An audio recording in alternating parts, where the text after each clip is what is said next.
Ideal solution or compromise? At Lotus Reno, Heidfeld stands in for Kubica.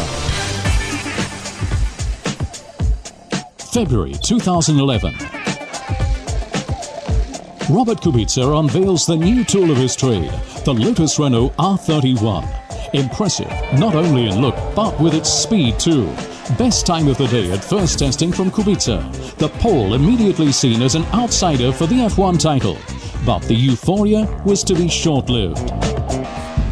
A disastrous rallying accident destroys all the dreams. Robert Kubице is lucky and survives the horrific crash. When he'll be able to drive again, nobody knows. With fateful irony, Nik Хайдфельд gets given Kubice's drive. Ironic because the two were previously together as drivers from 2006 to 2009. Then for BMW Sauber, but though teammates, they were not friends. Two men with lots in common and big differences too.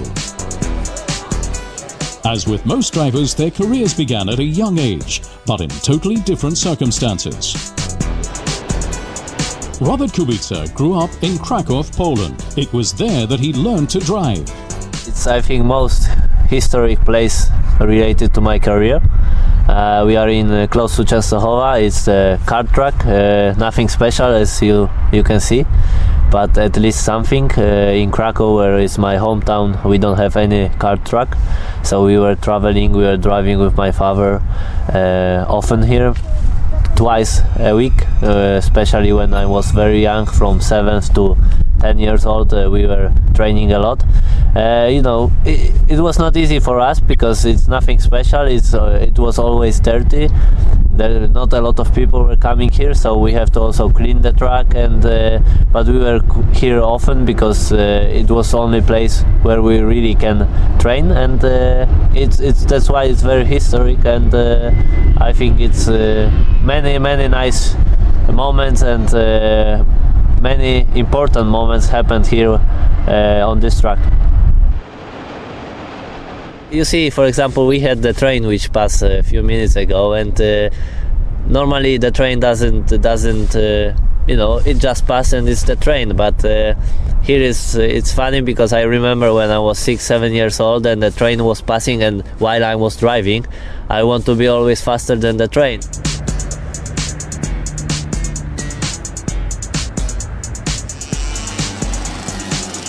A change of scene, Köppen kart track, where Nik Heijdfeld spent much of his childhood, thanks to long-suffering parents.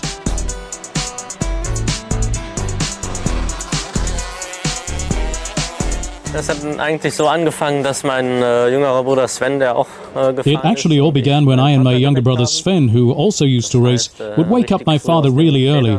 I mean, not like on school days when we'd naturally never get out of bed, but at the weekend at 7 o'clock, we'd wake up our parents and ask if we could go karting. And then we'd drive here in our small van, the cart in the back, and then simply spend all day here racing. In those days, there were also a huge number of other youngsters here, and so we not only raced the karts, but also had get-togethers here as well, especially in the summer, maybe once a month, when we were here for the weekends and our parents went back home.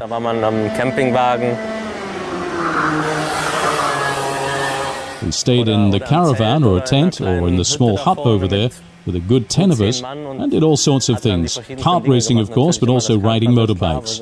Up there, where the rental kart track is now, there used to be a BMX track, which we used for motocross. We also rode bikes here, played hide and seek, and at night got up to loads of crazy stuff. It was really a great time.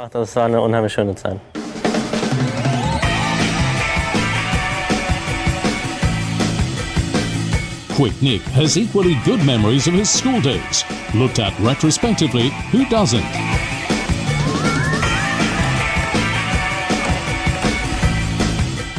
It's really funny, the thoughts that went through my head again as I opened this door. It brings back all the memories. And I was just thinking as I opened the door and looked in that, as always, everybody would be there already, and I'd be the last again, and would have to come up with some sort of stupid excuse.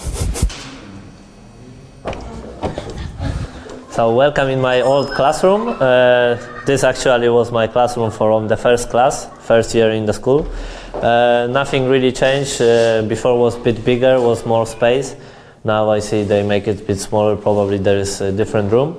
Here was my desk, exactly in this position. Maybe not my chair, but I was sitting here, so it was quite good. And yeah, always choosing last desk because it was easier to talk with my friends. And I have always, you know, we have always boys together when you are 6, 7 years old. So we were always, you know, a bit noisy. And the teacher has some problems with us. But anyway, I have really good memories with this class, these years, and really enjoy it. That's all now history.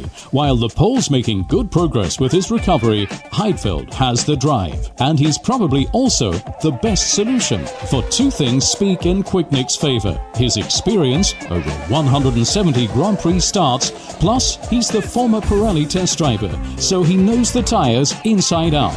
Robert Kubице would no doubt have preferred a different stand-in. But perhaps the Heidfeld solution will give the Pole the extra motivation to come back even sooner.